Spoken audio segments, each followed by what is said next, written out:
¿Se entiende entonces cómo sería para hallar la parametrización?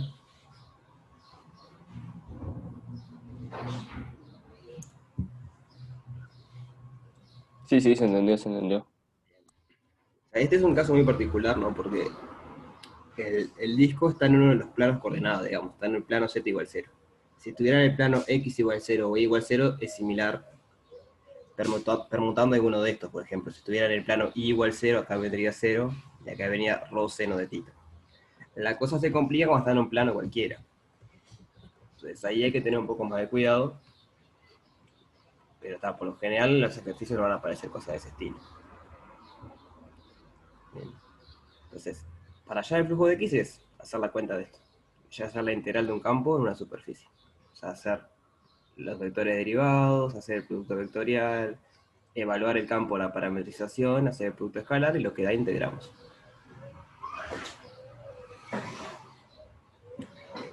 ¿Bien? ¿Se entiende la idea? ¿Se animan a terminar esta parte ustedes?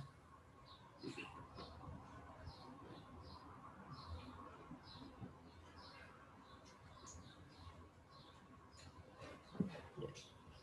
Entonces, vamos a centrarnos en la otra parte que es la que me interesa. Parte B. La parte B nos pide hallar la circulación del campo en el borde. O sea, cuando hay circulación siempre es una curva, y la única curva distinguida que tenemos acá es el borde. Entonces, la circulación en el borde del campo. Entonces recuerden que esto por definición es la integral entre a y b del producto escalar entre x evaluado en alfa de t con alfa prima de t en donde alfa de AB en R3 es una parametrización regular C1 e inyectiva en A, B abierto del borde, o sea, de la curva que llamamos borde.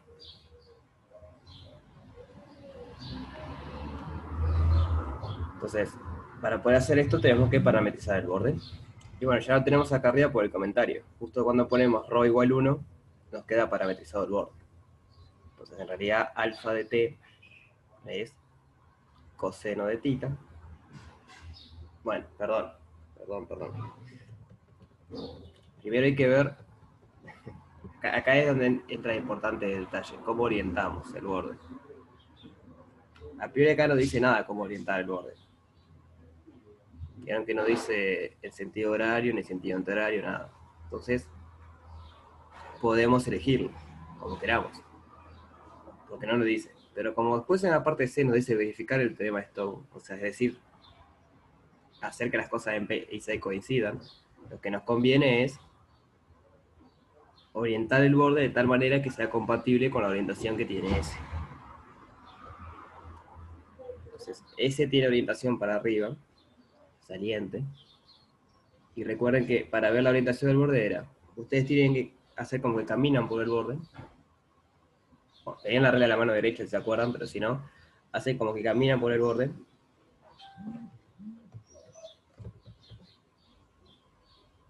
y lo que tiene que pasar es que la cabeza de ustedes esté en la dirección en donde está la normal saliente.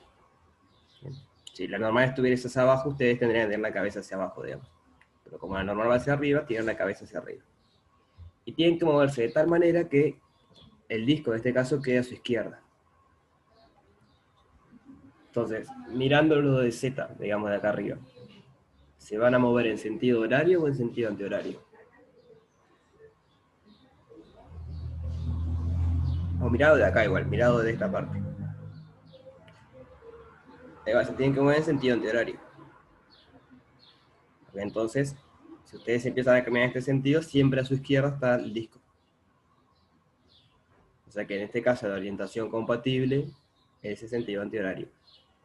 Por ejemplo, si el disco estuviese orientado al revés, con la normal hacia abajo, lo que pasa es que el macaquito en realidad tendría que ir así.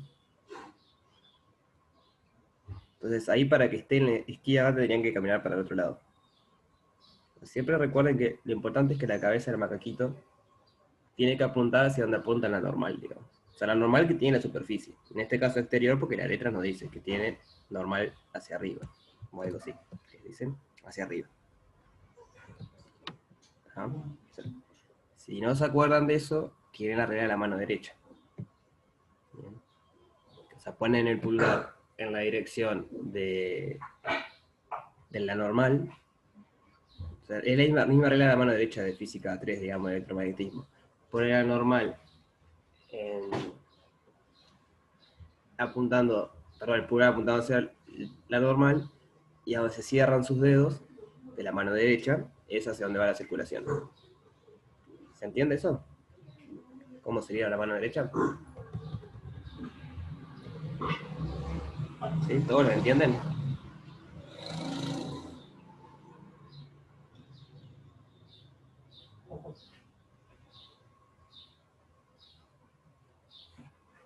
No. Busco un dibujito porque regla de la mano derecha. Ahí está la idea. Como si fuese esto. Ustedes ponen el pulgar en el sentido de la normal del campo, como, o sea, del campo no por la normal superficie, cómo esté orientada la superficie, y en el sentido de se cierran sus dedos, es a donde tienen que orientar el borde. Pero eso vale con la mano derecha, o sea, no lo hagan con la mano izquierda porque le va a quedar orientada al revés. O sea, lo que le va a pasar es que le aparece un menos, digo, pero siempre si quieren usar esto, recuerden que es la mano derecha. Si se preguntan por qué es la mano derecha, como casi todas estas cosas, es convenio. O sea, cuando tenían que elegir una u otra, dijeron, vamos a hacerlo con la mano derecha. Y bueno, quedó así. Bien. Entonces, acá se verifica eso también, porque si el pulgar lo ponemos hacia arriba, no voy a poder dibujar una mano, pero bueno, si el pulgar lo ponemos hacia arriba, los dedos como que se enrollarían para acá. O sea, eso se supone que es una mano, con mucha imaginación. Entonces, de cualquiera de las dos maneras, vemos que la orientación tiene que ser antihoraria.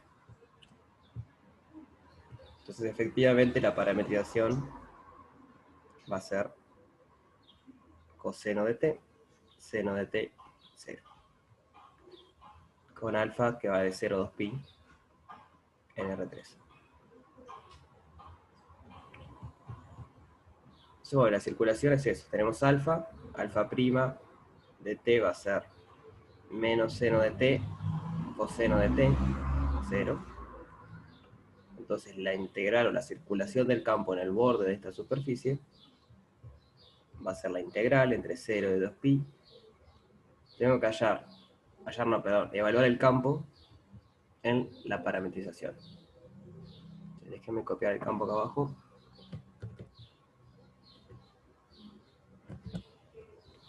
Entonces la x es coseno, y es seno y z vale 0. Así que nos queda coseno al cuadrado de t, y acá nos queda 2 coseno de t, seno de t, más coseno de t, y acá 0. Este es el primer vector, el segundo vector es menos seno de t, coseno de t, 0. Simplemente la circulación de un campo, en una curva. Bueno, si circulación es en una curva. Y esto entonces es igual a la integral entre 0 y 2pi de menos seno de t coseno al cuadrado de t más 2 veces coseno al cuadrado de t seno de t más coseno al cuadrado de t.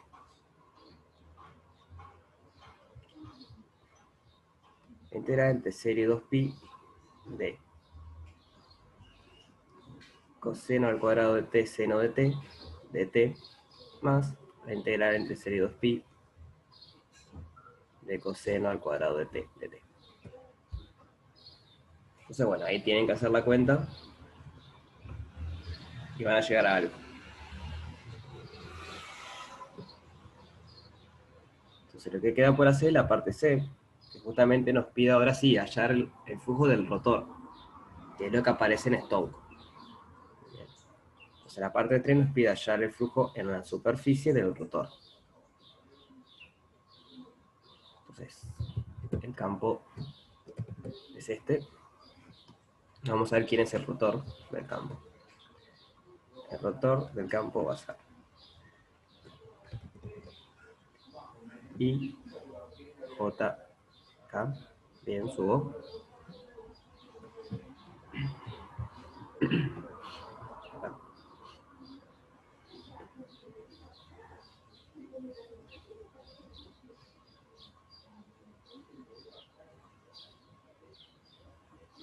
Bien, de nada.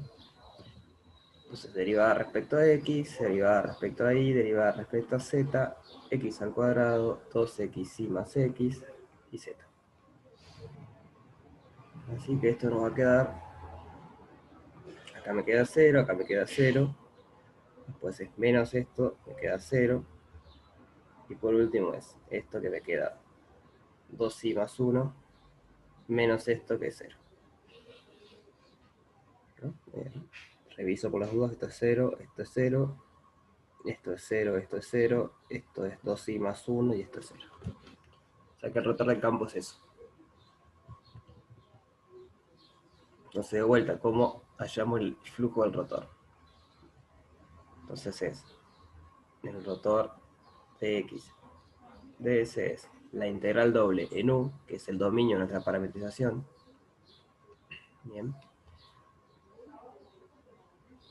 De el producto escalar entre el rotor evaluado en phi de alfa U, de alfa no, perdón, de phi de U, V, con los vectores estos, phi de U y phi de V.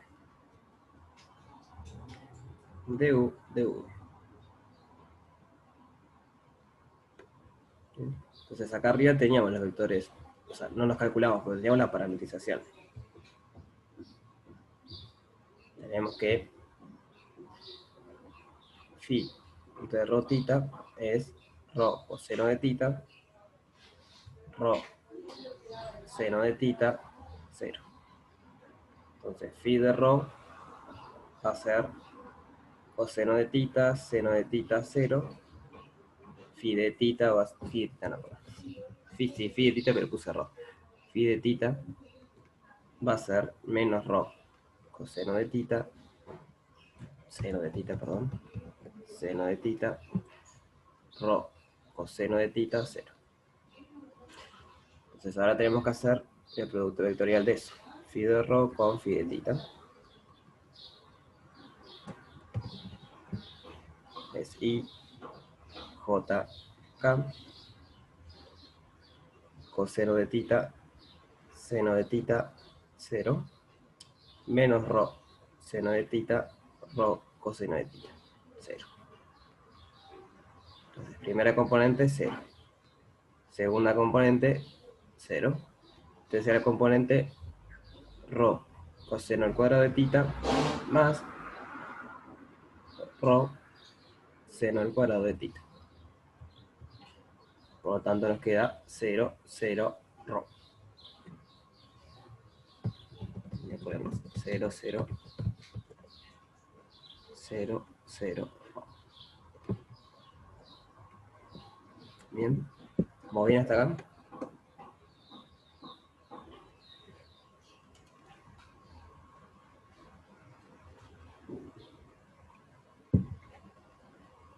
Entonces, ahora lo que nos falta ver es cómo queda el campo, el rotor del campo, que es 0, 0, 2 y más 1 evaluado acá. Entonces recuerden que esto sería X, esto sería Y y esto sería Z. Entonces 0, 0, 2 y más 1 va a ser 0, 0, 2 rho seno de tita más 1. Entonces el rotor del campo evaluado en phi de rho tita es 0, 0, 2 rho más 1.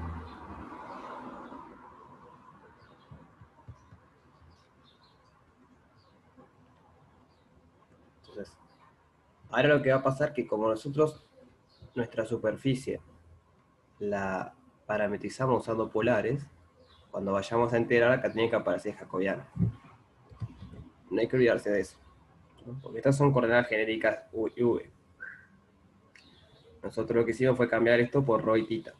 Entonces lo que hicimos fue un cambio de polares. Por lo tanto, acá tiene que aparecer un jacobiano que es un ρ. Eso es importante. Entonces, la integral en S del rotor de X, o sea, el flujo, va a ser integral doble. Era de 0 a 1 y de 0 a 2pi. El ρ iba de 0 a 1, el ángulo en 0 a 2pi. Primero de ρ, que es el jacobiano. Lo voy a poner para no olvidarnos de dónde salía este. Es el jacobiano. Del producto escalar entre 0, 0,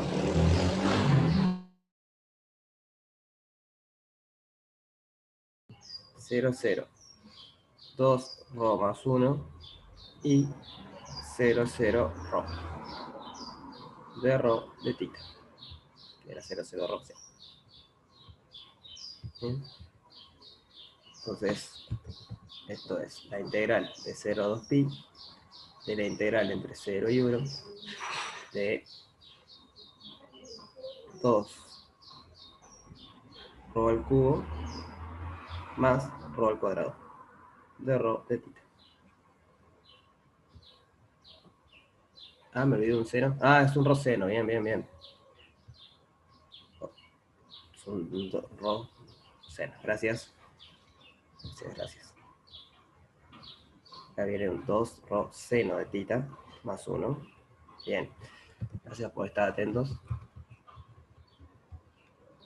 Entonces esto acá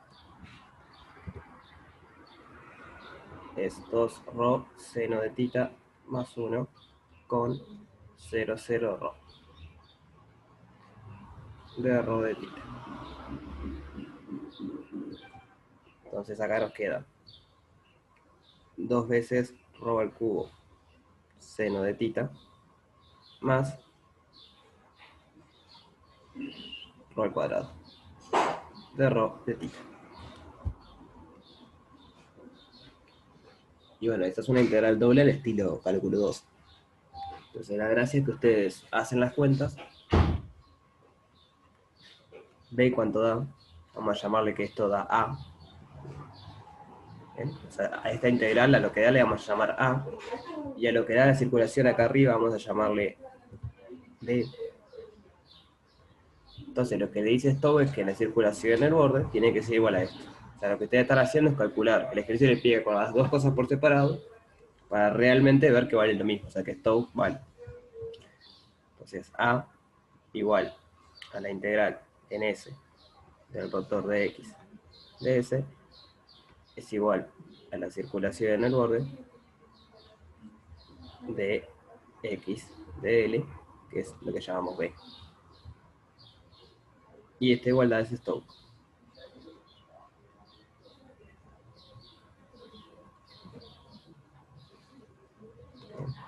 Entonces, justo este ejercicio lo que les hace es calcular las dos cosas y ver que es igual. Hay algunos ejercicios en que no les pide eso, simplemente les pide, por ejemplo, hallar el rotor o hallar la circulación.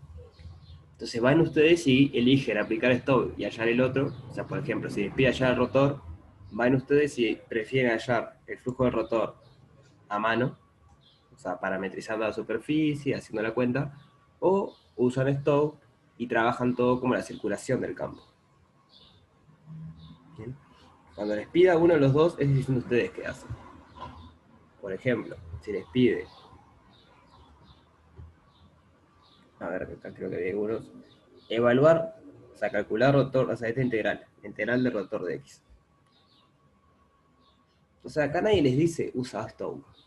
Van ustedes si ustedes quieren calcular usando Stokes, usando esto. Y tampoco es que haya una regla general que le diga siempre con Stokes va a ser más fácil. No, hay veces que haciendo la integral directamente es más fácil. Entonces digo, está bueno practicarlo, pero no es que tienen que usar sí o sí Stokes. Si el ejercicio no lo pide, es decisión de ustedes si lo usan o no. Ahora, si lo usan, explique. ¿Bien? O sea, por ejemplo, Stokes nos pide que la superficie sea orientable, que la parametrización sea C1, que el campo sea C1.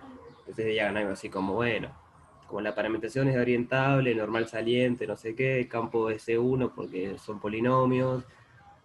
Entonces podemos aplicar Stokes, que nos dice esto, y ponen la fórmula de Stokes. Entonces, por ejemplo, dicen, no se alcanza con calcular la circulación. ¿Se entiende? Eso es importante. Cuando vayan a usar un resultado teórico así, no es lo tiren como lo tiren. Más que nada para la parte de desarrollo, digo, ¿no? Está bueno que dejen explícito que saben que lo están usando bien. O sea, que digan, estamos en la hipótesis de poder usarlo, entonces esto me dice tal cosa, entonces, en vez de calcular el flujo del rotor, yo prefiero calcular la circulación. O sea, y sé que va a dar lo mismo por Stokes. O sea, Stokes les garantiza que va a dar lo mismo. Pero hay que decirlo. Bien. Eso es importante, porque a priori si el ejercicio le pide esto, y ustedes entregan la circulación y no dicen nada, está mal. O sea, está bien porque da lo mismo, pero está mal porque no le está pidiendo eso. Entonces, pero si ustedes ponen un renglón que diga, bueno, por Stokes me alcanza con calcular la circulación, ahí quedaría el ejercicio. ¿Se entienden? O sea, tienen que explicar lo que van a hacer y por qué lo están haciendo. Eso es importante. En la parte de desarrollo eso cuenta mucho. En la parte de múltiple opción y eso no, porque no ves el desarrollo. Ahí háganlo como quieran, pero todas las decisiones que ustedes tomen en la parte de desarrollo, déjenlas escritas. Voy a hacer tal y tal cosa porque esto. Voy a hacer esto y esto por esto. Bien. Y bueno, la moraleja es esa. Si no les dice usar Stoke, es decisión de ustedes. Pueden probar, capaz que con Stoke sale rapidísimo. Y si no les sale duplicando Stoke, lo hacen directo. O sea, calcula a mano la integral, digamos. Nadie les obliga a usar Stoke en todos los casos. Yo lo que había entendido que el parcial iba a ser estilo que fue el anterior. Una parte múltiple opción y una parte de desarrollo. No sabría confirmarlo, pero hasta lo que yo sabía, hace un par de semanas, venía así la movida. O sea, seguir con el mismo formato que fue el pasado.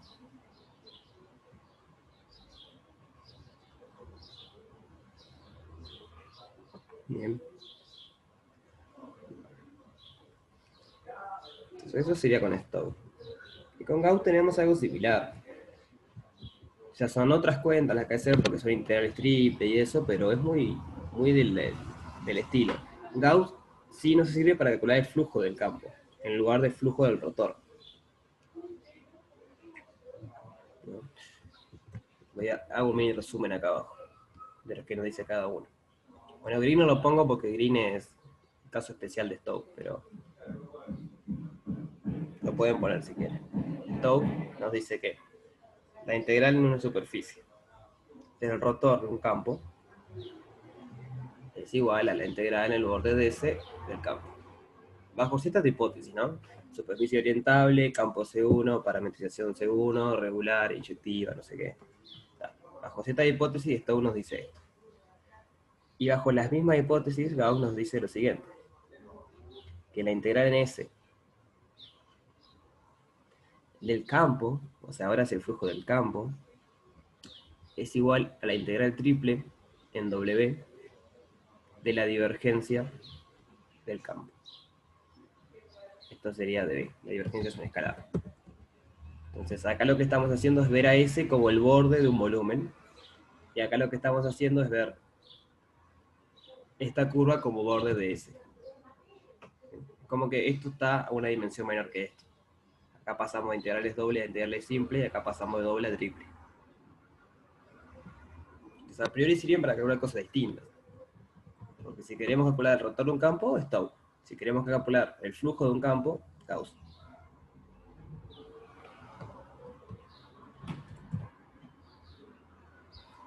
Bien.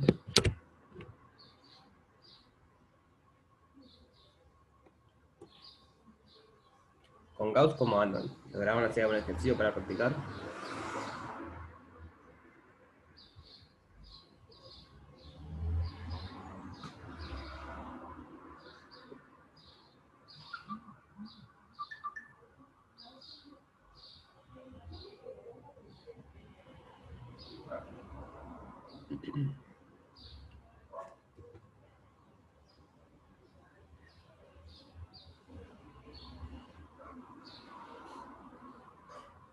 Ya con eso me dijiste todo, creo, Bruno.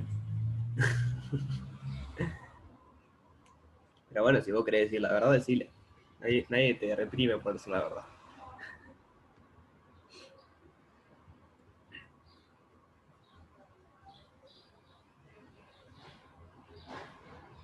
Bien. Ojo que Gauss no es para una superficie abierta. En superficie abierta lo que usás sería más Stokes. Porque si la superficie es abierta es porque tiene borde. En Gauss lo que necesitas es un volumen abierto.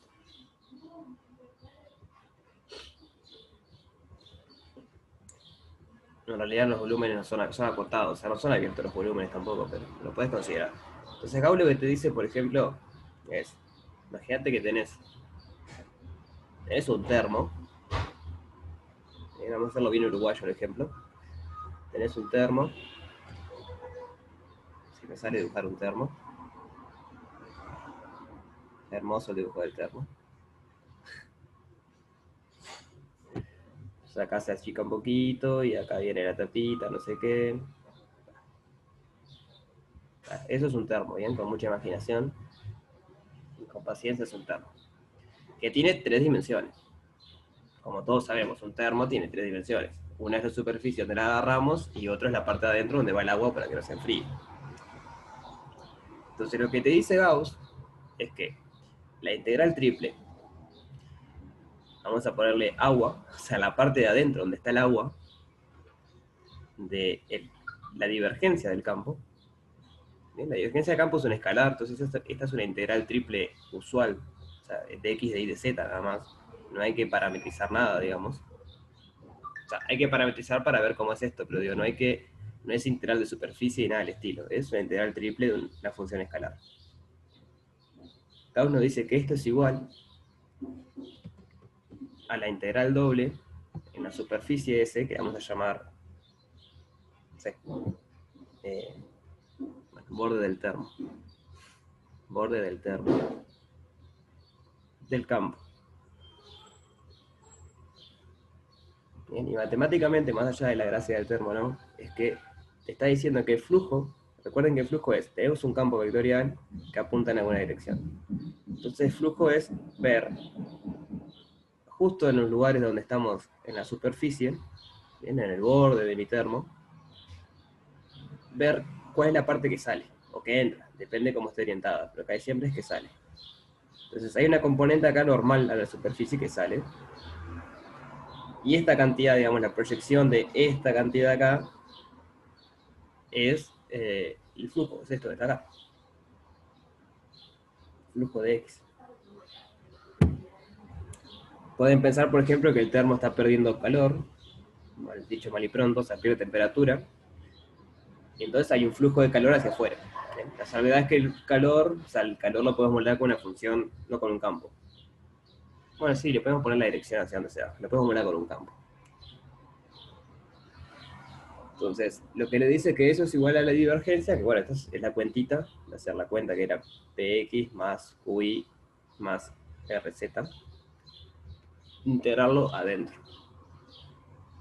Ahora hacemos un ejemplo, pero se entiende un poco más con el termo. O sea, lo que está diciendo. O sea, lo que ustedes necesitan para Gauss es un volumen acotado y dicen que la divergencia dentro de ese volumen, o sea, integrar la divergencia dentro del volumen, es lo mismo que hacer el flujo del campo en el borde del volumen. Que el borde del volumen tiene una dimensión menos. Como estamos hablando de volumen, tiene dimensión 3, el borde tiene dimensión 2, por lo tanto es una superficie. Entonces tiene sentido hablar del flujo de un campo en una superficie. Bien. Entonces, acá estaría el agua.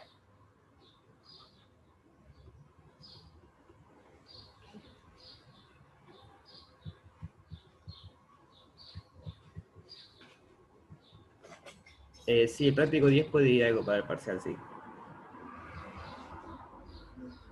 El jueves los vemos al práctico 10. Igual es más hacer cuentas de eso. Entonces vamos a ver un ejemplo. Acá hay unos cuantos de Gauss. A ver.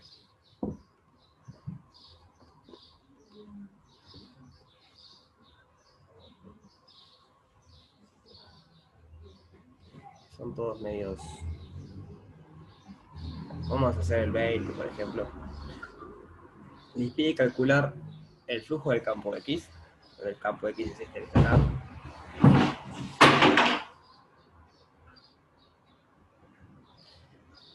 en donde el W, que es el volumen que estamos pensando, es el cilindro este. O sea, es pensar como el disco en el plano z igual 0, y los trasladamos entre z igual 0 y 1. Ahora un dibujito de qué es eso. Prácticamente como el termo, como un cilindro. Ejercicio 20. Tenemos X y Z.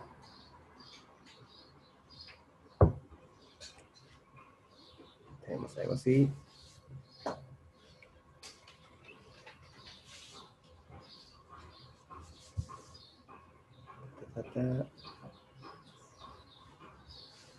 Bien. Algo por el estilo. Allá arriba no es recto, es curvito. Es el cilindro macizo. O sea, no solo es la parte de afuera del cilindro, sino que todo lo que encierra. Ese es nuestro W, lo de adentro. Y el borde va a ser justamente lo que queda rayado, que es lo que llamamos normalmente cilindro, la superficie.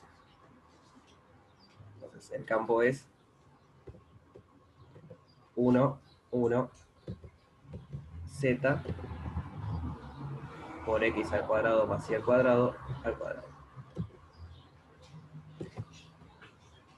Consulta, este lo hicimos ya.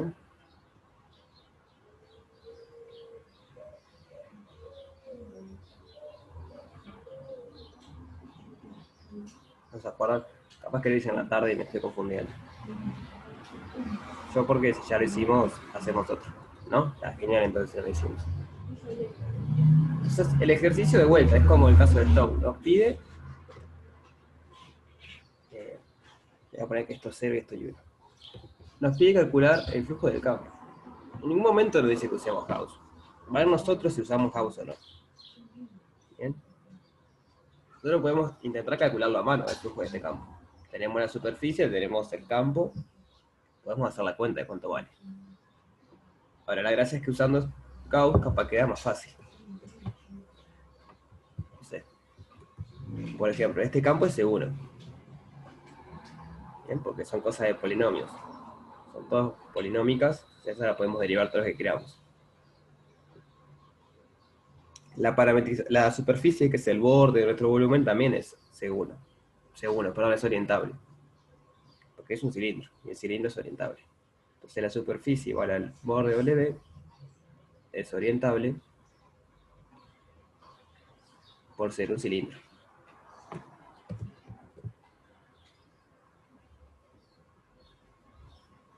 ¿Okay? El cilindro es orientable porque es un pedacito de plano.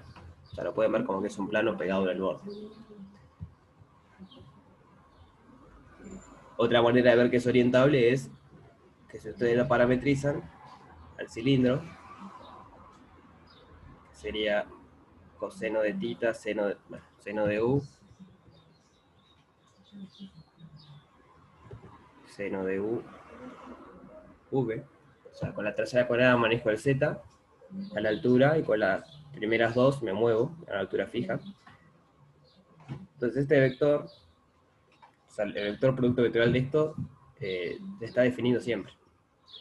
Recuerden que esta es una manera de definir el vector normal. Entonces esto quedaría menos seno de u, coseno de u, 0, y phi de v es 0, 0, 1.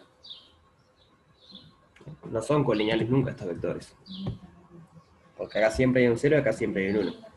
Como nunca son colineales, el producto vectorial nunca es 0. Entonces siempre está hacia el mismo lado, siempre está hacia afuera, siempre está hacia adentro. Pero no puede en un momento darse vuelta. Porque para darse vuelta tiene que haber 0 en algún lugar. Porque si está para afuera, se empieza a achicar hasta que vale 0 y después se va para adentro.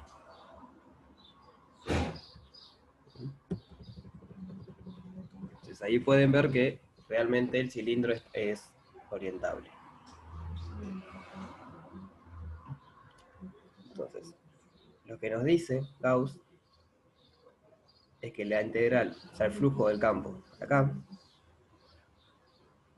es igual a la integral en el volumen de la divergencia del campo. Y vamos a ponerle dB.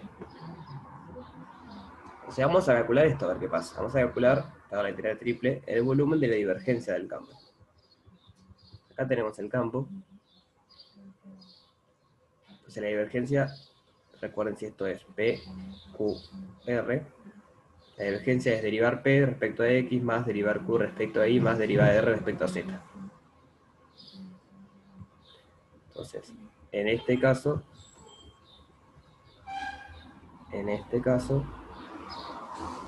la divergencia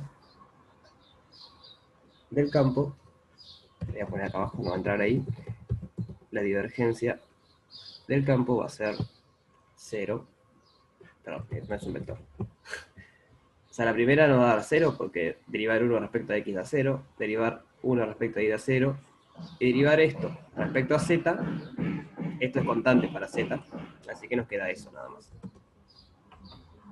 Nos queda X al cuadrado más Y al cuadrado al cuadrado. ¿Estamos de acuerdo en eso?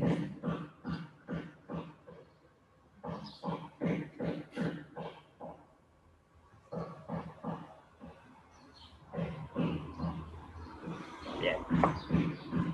Entonces, lo que tenemos en definitiva es que el flujo del campo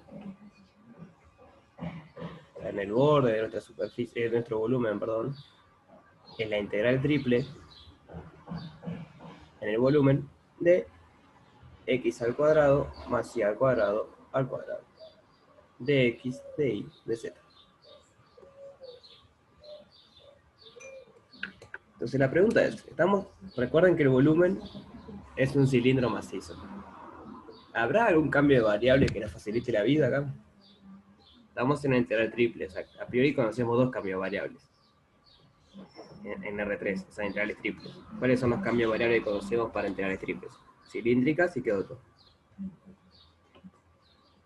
Y esféricas. Ahí va. Entonces estamos trabajando en un cilindro macizo. ¿Habrá un cambio de variable que nos sirva?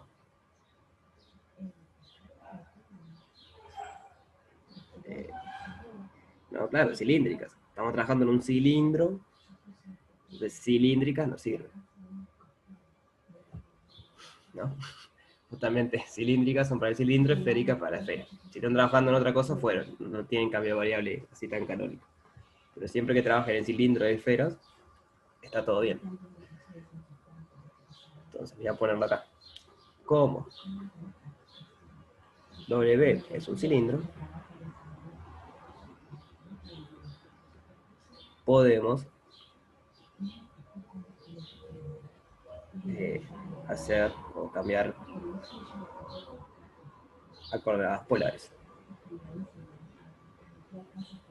Polares no, cilíndricas, perdón. A esto es lo que voy cuando les digo que hay que desarrollar un poco más en la parte de desarrollo. Este renglón ya está. En vez de simplemente de acá pasar a cilíndrica sin decir nada, dicen, como W es un cilindro, podemos cambiar a cilíndrica. Punto. Y ahí hacen las cuentas. Y queda mucho más prolijo que si yo directamente acá agarro y le hago el cambio de cilíndrica y no les digo nada, que estoy haciendo cambio de cilíndrica. Simplemente para que el que va leyendo, o sea, nosotros cuando corrijamos podamos seguir un orden que están haciendo. Si ustedes nos van contando, acá voy a hacer esto, acá voy a hacer aquello, entonces es mucho más fácil corregirlo y ver que está bien, porque entendemos lo que están haciendo, ¿bien? Entonces, vamos a recordar cómo es el cambio cilíndrico. Es X pasa a ser ρ coseno de tita, y pasa a ser ρ seno de tita, y Z ¿quién pasa a ser? ¿Se acuerdan? Cilíndricas. Y pasa a ser Z, así. Es como polares agregando Z igual Z. ¿Y se acuerdan cómo es el jacobiano en cilíndricas?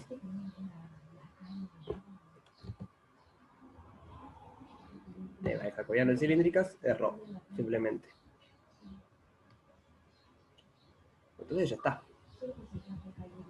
La integral triple de W, o sea, en W, perdón, de X al cuadrado más Y al cuadrado, de X, de Y, de Z, va a ser igual a, yo voy a poner el dominio, el Z va entre 0 y 1, el ρ va entre 0 y 1, y el ángulo va entre 0 y 2pi.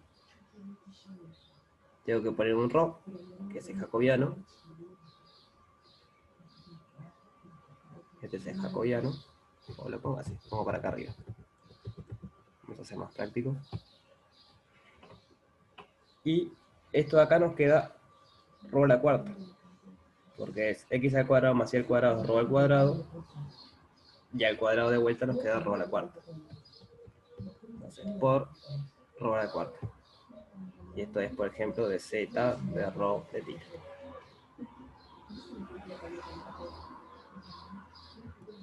¿Sí? ¿Entendieron cómo fue el cambio a cilíndricas? ¿Se entendió? ¿Qué fue lo que hicimos?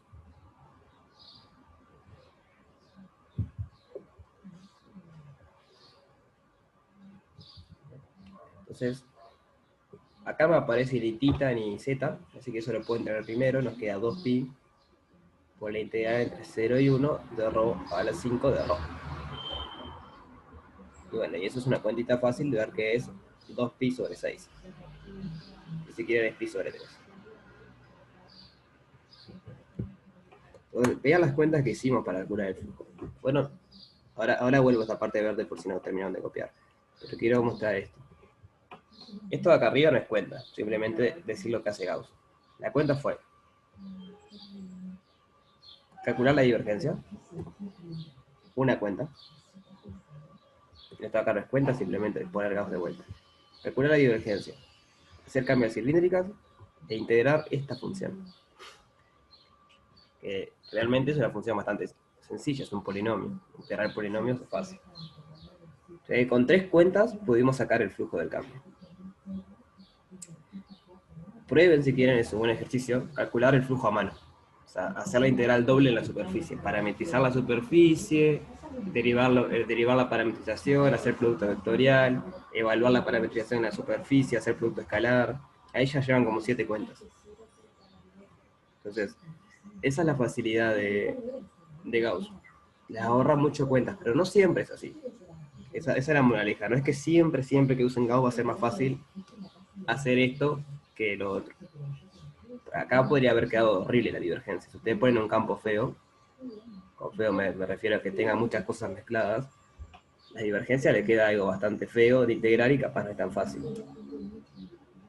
Bien. Justo en este caso nos quedó que solo había un parámetro en la divergencia, y que justo ese parámetro que está en la divergencia es el mismo que aparece en el jacobiano. Entonces al final la integral triple se transformaba en una integral simple. Bien, pero no siempre pasa eso. Bien, depende de cómo es el campo. ¿Sí? ¿Se entiende la idea entonces?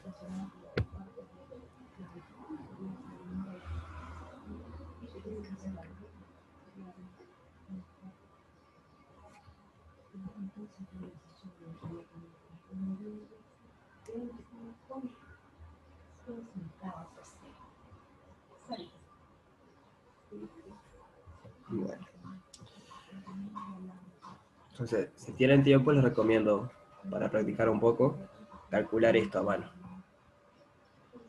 O sea, el flujo del campo en el borde. O sea, es la integral de un campo vectorial en la superficie, como vimos hace el práctico pasado. Es hacer esa cuenta.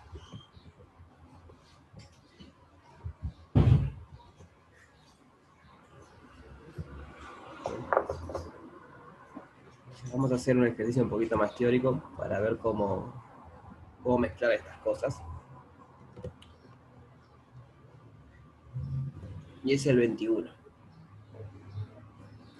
El 21 dice que sea esa la superficie orientable según n, o sea, n es un vector normal en cada punto, y v es un vector fijo de R3. No sabemos cómo es, solo sabemos que está fijo. Bien. Y nos pide demostrar que 2 veces la integral en la superficie de esto es un escalar, es una función escalar, es igual a la integral en el borde de este campo. Esto es un campo, porque es un vector, producto de tener un vector me vuelve un vector. O sea, cada punto de un vector es un campo.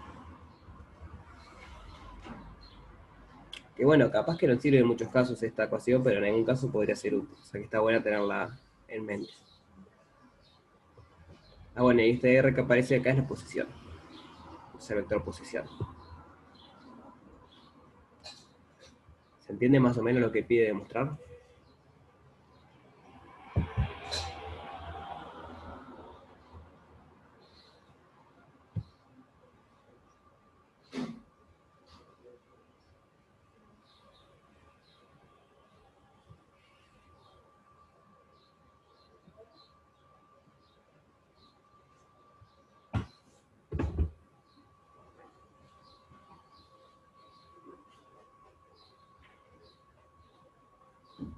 ¿Sí? Bueno, ahora hago un dibujito y capaz queda un poco más claro. Ejercicio 21. Además una superficie ahí, no sé lo que es. Hacerla.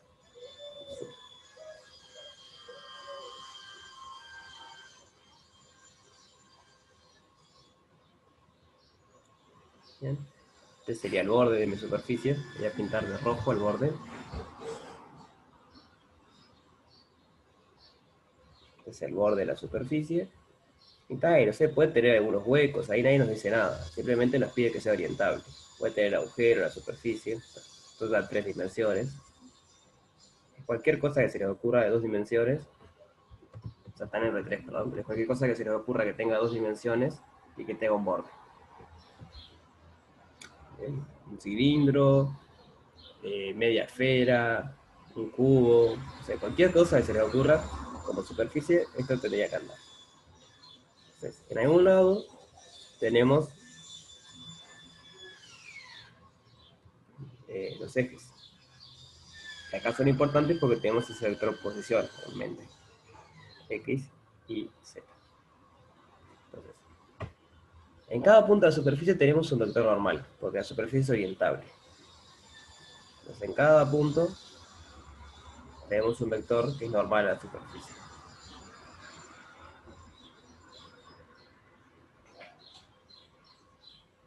Entonces, estos son los vectores normales.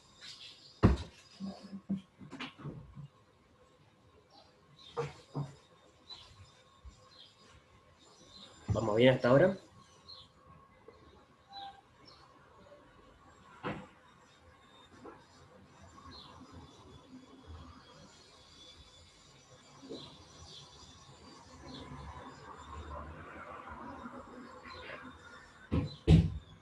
Después tenemos un vector V que está fijo, que lo puedo poner de rosado. Este va a ser el vector V, que está fijo. Está fijo quiere decir que está fijo en la dirección del sentido y el módulo, pero lo podemos ir trasladando. Lo que quiere decir es que si acá apunta hacia allá, por ejemplo, después en todo lugar apunta igual. Es un trasladado de ese. Mientras el n va cambiando, depende del punto, pero que el n acá es casi vertical y acá se va quedando más horizontal, el v siempre es igual, porque es un vector fijo, simplemente lo van trasladando, pero siempre apunta hacia el mismo lugar.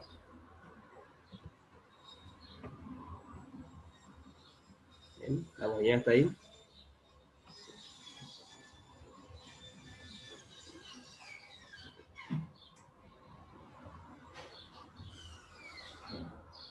En particular acá también, en el borde también tenemos el vector v, fijo en algún lado ahí.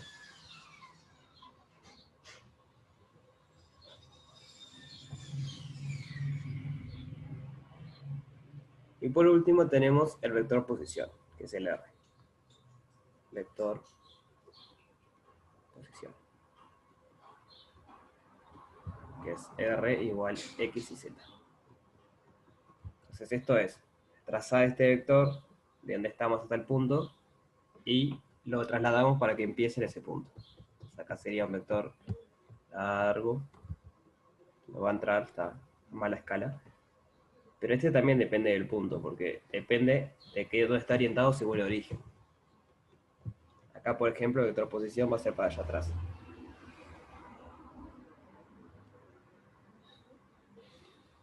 Entonces, en cada punto tenemos 3 vectores distinguidos, digamos. El normal de la superficie, que va cambiando en el punto de la superficie. El vector v fijo, que simplemente siempre es un trasladado del mismo, entonces no cambia. Y el vector posición, que también cambia. Entonces, lo que nos pide probar el ejercicio es que 2 veces la integral doble en la superficie del producto escalar entre el vector v este fijo, que era normal, o sea, este producto escalar, digamos, el normal es el verde y el v es el fijo, o sea, el producto escalar entre estos dos.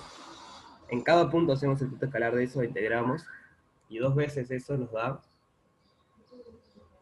igual que hacer la integral en el borde, o sea, acá en la parte roja, de v producto vectorial r. Tenemos el vector v, que es el violeta, el rosado, y el r, que es el gris. Hacemos el producto vectorial de esos dos, eso nos da un tercer vector, o un cuarto vector, ya no me quedé sin colores. Por decir algo, esto sería v inter r en algún punto. Habría otro punto v inter r. Entonces, integrar ese vector, esos vectores en el borde, tendría que dar el doble que integrar esta cantidad adentro. Eso es lo que nos pide probar.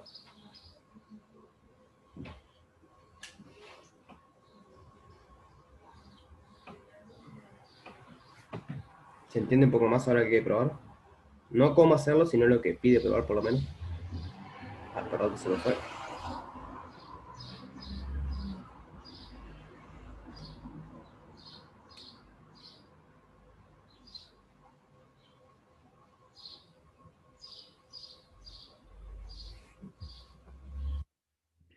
¿Sí? ¿Alguna duda hasta acá?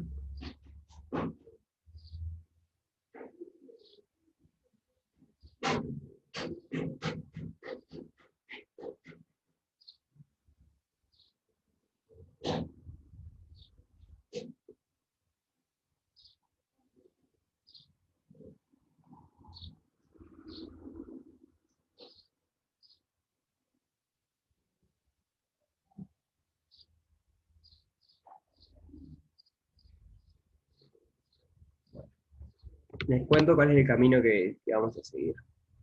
La idea es, literalmente, hacer la cuenta y en algún momento aplicar Gauss. Y así llegamos al resultado. Vamos a ver. Demo. Primero, B, X igual B inter R es un campo vectorial. ¿Estamos de acuerdo? En cada punto me da un vector. ¿Lo ven a eso? O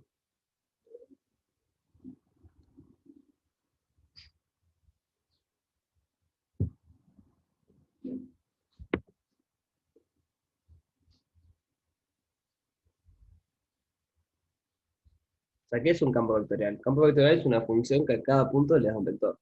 Y esto en cada punto del espacio de la superficie está dando un vector. El producto vectorial siempre da un vector. Ahora hacemos la cuenta y van a ver que realmente es un vector, pero ¿entienden teóricamente, digamos, por qué da un campo vectorial eso? Tienen que tener en mente lo que es un campo vectorial. Es una función que a cada punto le asocia un vector. Ustedes a esto, en realidad, para escribirlo más formalmente sería X. O sea, el campo en X y Z es V, que está fijo, o sea que no depende de X y Z, producto vectorial con R en X y Z. R sí depende de X y Z. Ustedes hacen la cuenta, y esto es un campo vectorial. Si no lo ven, no se preocupen, que igual ahora hacemos la cuenta. Pero lo que voy, que como es un campo vectorial, y estamos integrando en el borde de una superficie, ¿qué podemos aplicar?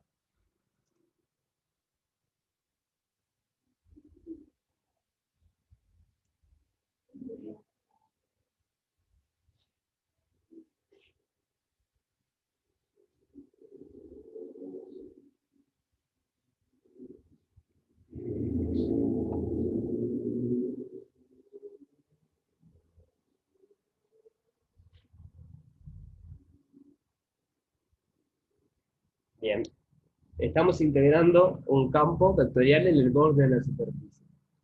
Algunos de los teoremas estos que estuvimos trabajando, ¿nos relaciona esa integral con alguna otra cosa?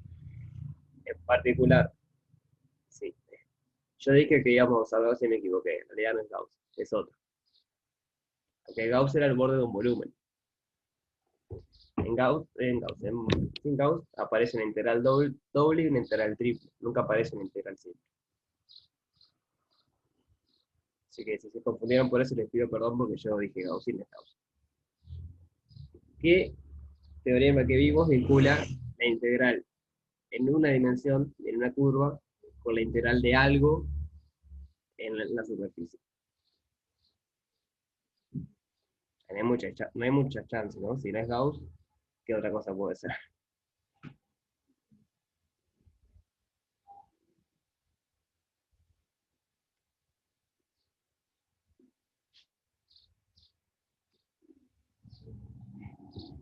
Es Stokes, ¿no?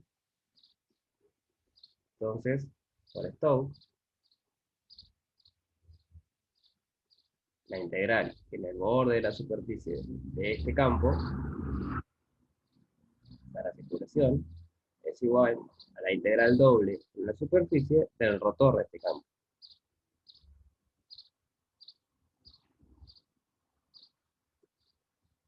¿No me acuerdo que Stokes dice eso? Este sería el campo X, chi, mejor dicho. Si es chi, este es el rotor de chi.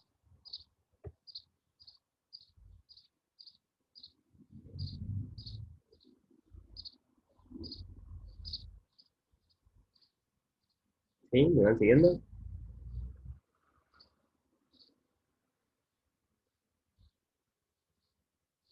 ¿Sí? Entonces vamos a hacer la cuenta para ver quién es este X. Digo, para poder ver quién es el rotor, primero tenemos que ver quién es el campo. Entonces, del vector este no sabemos nada, solo sabemos que está fijo. Entonces le voy a llamar B1, B2, B3 a las componentes. No tenemos idea de cuánto valen. Sabemos que no dependen de X. Eso va a ser importante porque cuando, o sea, de X, Y o Z, cuando calculemos el rotor que involucra derivadas, estos son constantes. ¿Bien? Entonces, son B1, B2, B3, NR fijos. Eso es importante, están fijos. Por otro lado, el vector R, por la letra, nos dice que es simplemente la posición. Es X y Z. Entonces, tenemos el producto vectorial entre esto, que es I, J, K, B1, B2, B3, X y Z. Y nos termina dando B2 por Z menos B3 por Y, B3 por X menos B1 por Y, B1 por Z menos B2 por X. Acá es más visual que realmente esto es un campo, porque yo defino X en X y Z igual el producto este, simplemente es B2Z menos B3Y, B3X menos B1Y, B1Y, perdón, B1Z menos B2X. Se ve un poco más ahora que esto es un campo, que hacer el producto vectorial entre dos vectores no da un campo vectorial.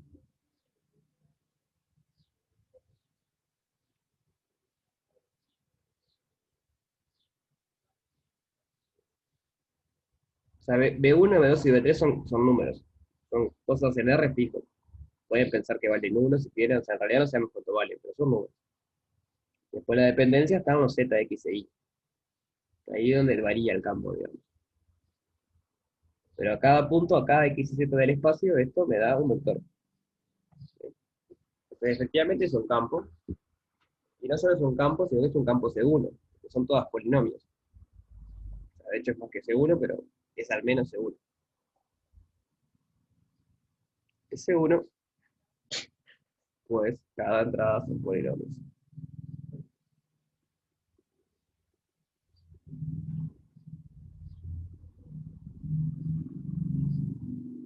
Bien. Entonces, ahí vamos a Stokes. Entonces, ahora lo que tenemos que hacer es calcular el rotor de este campo. Le vamos a eso, calcular el rotor de este campo. El rotor de B con R, que es I, J, K, derivada respecto a X, derivada respecto a Y, derivada respecto a Z, B2Z menos B3Y, B3X menos B1Y, B1Z menos B2X. ¿Qué nos va a quedar? Esto me queda 0. Acá, no se vieron, me equivoqué. Dando en duda. Acá me equivoqué. Acá es B1Y.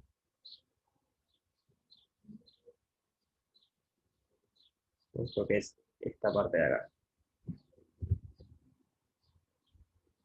Disculpen. B1Y. Por lo tanto, acá también es B1Y. Lo pongo en rojo así se nota donde cambié.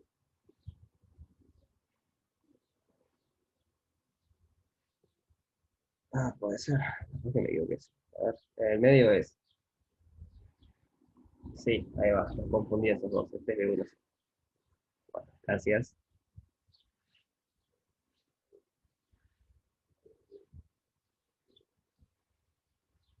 B1Z. Acá es B1Z. Bien, gracias. Entonces la primera componente es la derivada de esto respecto a y, que es B1, menos la derivada de esto respecto a z, que es B1. O sea, es menos B1, pero menos por menos me queda más. Entonces, más B1. Por el otro lado, entonces tenemos que acá viene menos la derivada de esto respecto a x, eso es menos B2, menos la derivada de esto respecto a z, y eso es menos B2. Por último tenemos la derivada de esto respecto a x, eso es B3, menos la derivada de esto respecto a y. Y esto es menos B3. Entonces, menos menos me queda más. Más B3. Acá en definitiva me quedó terminando dos veces B1, B2, B3. ¿Estamos de acuerdo con esa cuenta?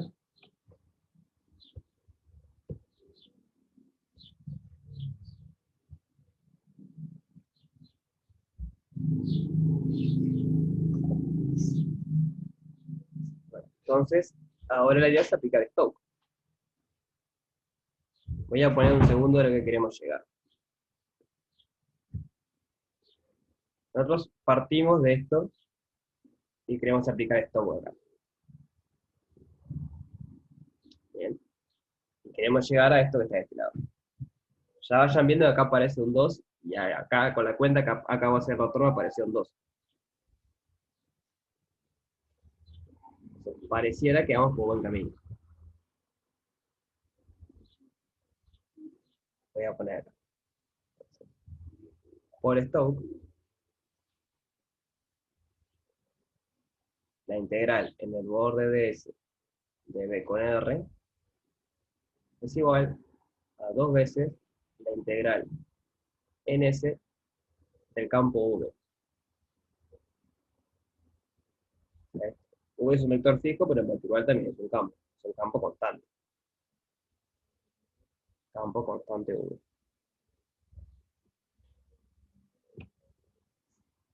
Eso es porque el rotor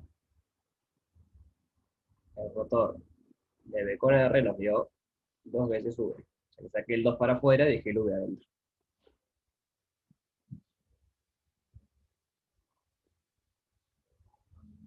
¿Dudas hasta acá?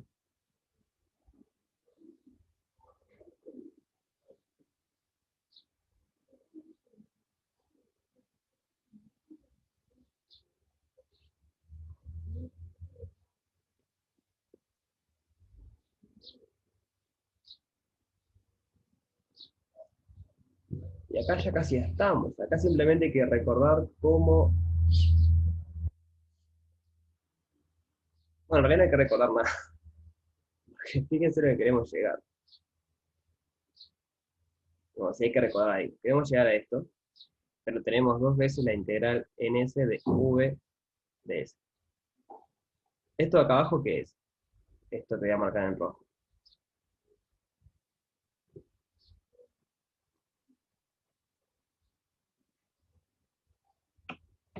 ¿Cómo le llamamos a esa integral? La integral de un campo en una superficie.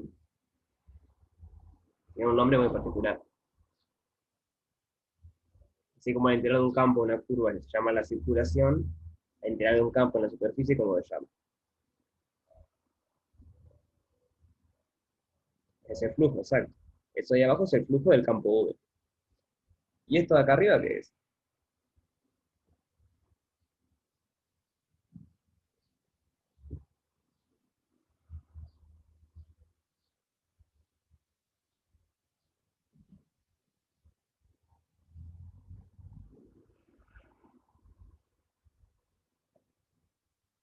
Eso también es el flujo. Es la misma cantidad.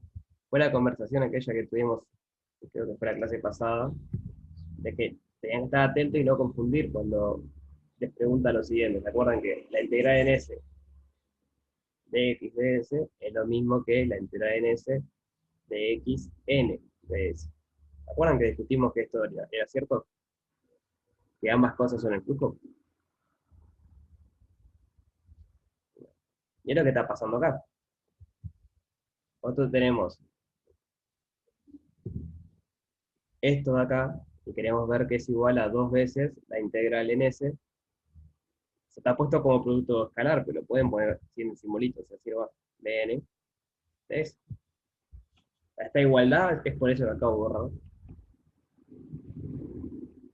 Porque la integral en S de cualquier campo de x es igual a la integral en S de ese campo con la normal. Se recuerdan que este puntito quiere decir producto escalar. O sea que justamente es lo que nos pide el ejercicio. Simplemente que acá está puesto como en la otra notación. Pero es el mismo, la misma operación, el producto escalar.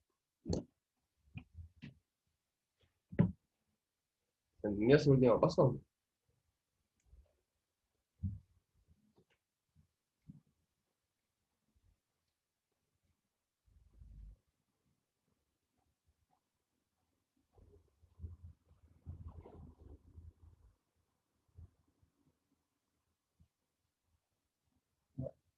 ¿Quieren que repase con lo que hicimos?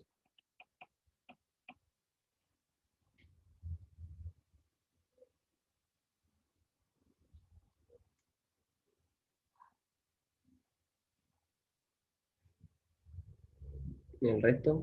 ¿Entendió? ¿Quieren que repase? ¿Sí?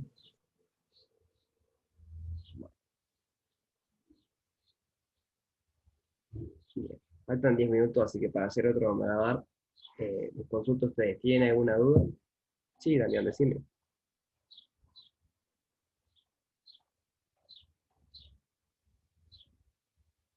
Bien, sí, decime, ya aprovechamos y sacamos las dudas. ¿Es de diseño práctico?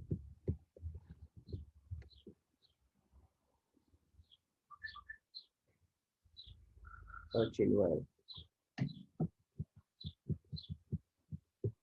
Ahí va. Exacto, está hablando de lo mismo. Esta cantidad que está acá es esta cantidad que está acá. Es lo mismo.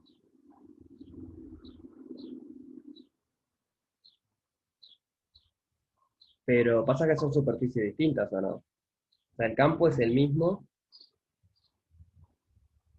pero las superficies son distintas. Fíjate acá tenés x al cuadrado más y al cuadrado más 3z al cuadrado igual a 1. Acá tenés x al cuadrado más y al cuadrado más z al cuadrado igual a 1. O sea, cuando las superficies son distintas te va a cambiar la integral. Yo lo que digo es que este símbolo representa lo mismo que este, como símbolo. No digo que vale lo mismo numéricamente, porque depende de quién es ese. O sea, acá tenés una S, que es esta superficie, y acá tenés otra. Si vos me cambias la superficie, cambia el resultado. Yo creo que si vos tenés la misma superficie, la superficie está fija, entonces esta integral es lo mismo que esta integral. Perdón, esta integral es lo mismo que esta integral. ¿Bien? Pensá en curvas, si querés. Esta misma notación te sirve para curvas. O sea, cuando hacemos la circulación, si vos me cambias la curva, la integral me va a cambiar. Ahí me estás haciendo trampa. Ah, bueno, eso es una buena pregunta. Si el borde queda igual. Pero yo diría que a priori no, porque esto es una esfera con z menor o igual a 0, tipo, el borde de esto es el ecuador, digamos, de la esfera. Y esto como es como un elipsoide. O sea, el borde es una elipse, no es un círculo ya. Me parece que no quedan iguales los bordes. ¿Lo ven a eso? Si quieren lo graficamos rapidito.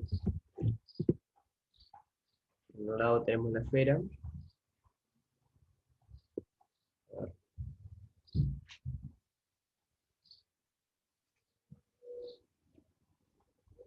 Aquí tenemos x al cuadrado más y al cuadrado más z al cuadrado igual 1, con el plano z igual 0. Entonces la superficie es la parte que queda por abajo, es el hemisferio sur, digamos, y el borde es lo que queda en el plano este celeste y la esfera, ese círculo este de acá. Eso es por un lado. Y el otro es igual pero con 3z. Es x al cuadrado más y al cuadrado más 3z al cuadrado igual 1. Bueno, parece que queda igual el borde, ¿no? Capaz que queda igual, sí. A ver cómo se intersectará. Objeto, objeto. A, C. No me gustó.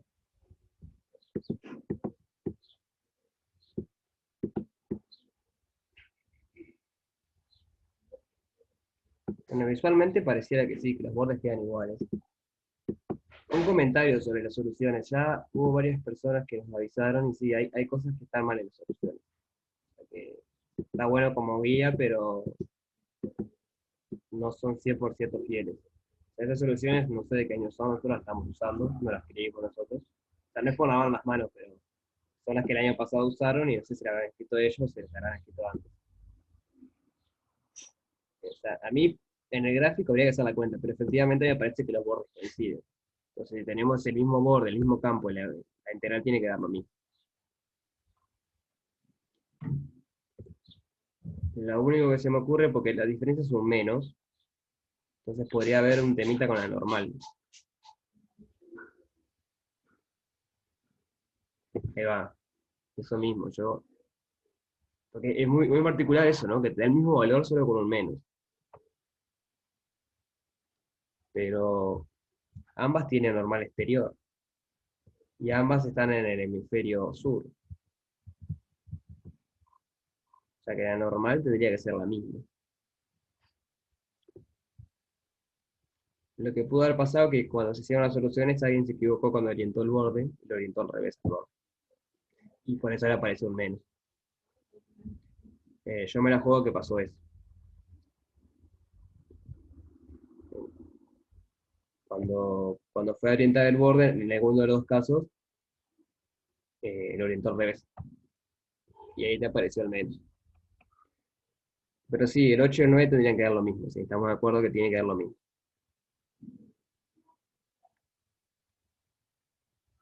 Bien, genial. Gracias, Damián, por darte cuenta y avisarnos. Las cositas está bueno. Tenerlas en cuenta. Bueno, ¿alguna otra duda que tengan?